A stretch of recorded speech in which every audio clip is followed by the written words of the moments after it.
welcome back to the Would-Be Carpenter Shop. Today I'm going to be working on a mid-century modern Danish dresser. The veneer is coming up on one of the drawers, so this is just a quick veneer repair. Now, right down the center where the veneer comes together, you can see where it's coming up. I have a small tool that I got out of the hand oil painting acrylic section of the hardware store for mixing paints.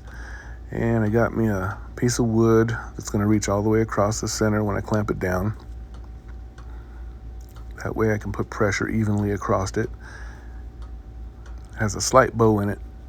I'll show you why later. It's frog tape, some old brown glue, which is hide glue. Really good stuff. I've had good experience with this stuff. And it's easy to clean up. Water and a rag. And let's go. Well, to start off, I'll make sure my wood goes all the way across. So I'll be clamping the veneer down all the way across. Now I'm going to take my green frog tape and put it on the side that's going to be against the glue so that it doesn't stick when I clamp it and pull it off. I'm not gluing the wood to the drawer, making it worse.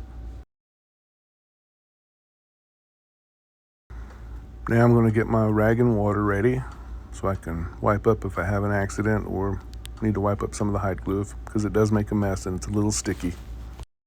Now I'm just going to put the hide glue right at the crack and use my tool to just ease it inside, because if you're too forceful with something that isn't really thin, it'll pull up the veneer worse, and you don't want that. And you have to get on both sides so that you can get that glue underneath the veneer really well. And I'm also pushing a little bit just in case the veneer is a little loose. I want it to come up now, or get the glue in there now, and not after I've done the job and see another little bubble.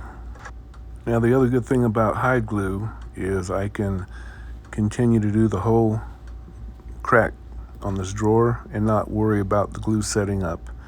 It sets up pretty slow, and it'll need to dry overnight. Well, I usually let it dry overnight, but you don't have to worry about it setting up on you or anything like that. Here I'm just making sure that there's a good amount of glue underneath everything that's loose, and I'll push down and make sure there's good squeeze out and make a mess. One other good thing about hide glue is it's very easy to clean up. The little rag and water.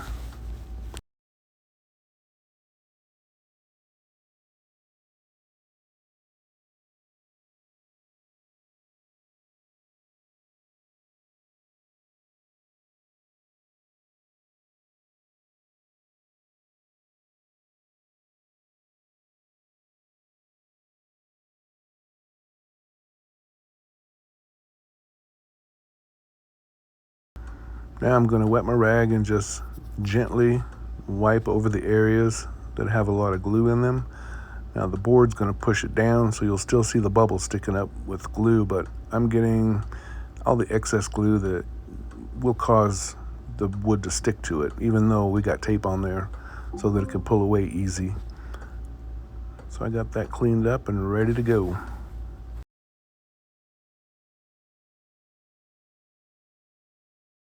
Tape side down, and now we'll clamp her up.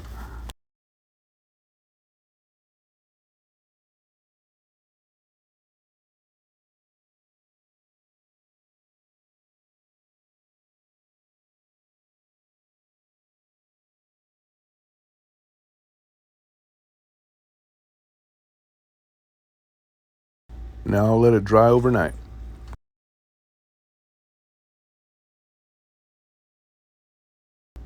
All right, good morning. Now it's time to take the clamps off and check it out.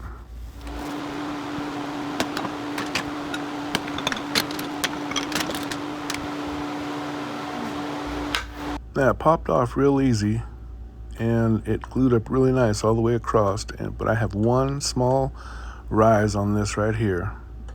So it didn't work exactly like I wanted to show you how it worked, but it's good. I'm not gonna hide it from you because you do run into these problems. So I'm just going to have to get my thin tool, that little blade, and since it's glued down and there's not an opening now to get into it, I'm going to have to very gently create an opening with the edge of that blade to be able to stuff more glue up underneath it.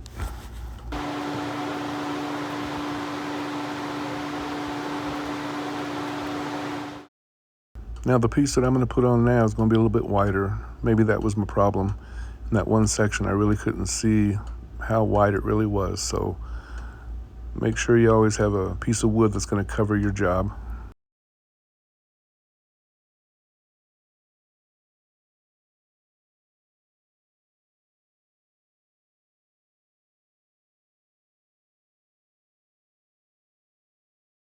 And yes, I'm going to make sure I got plenty of pressure on this.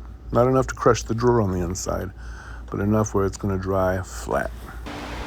Okay, good morning.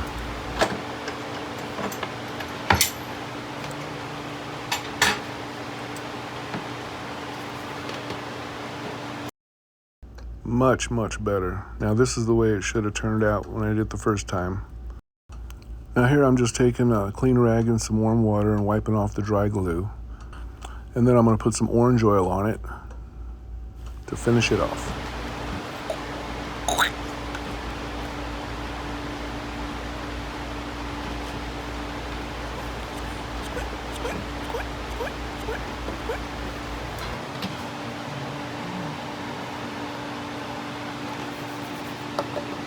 Oh, Dan.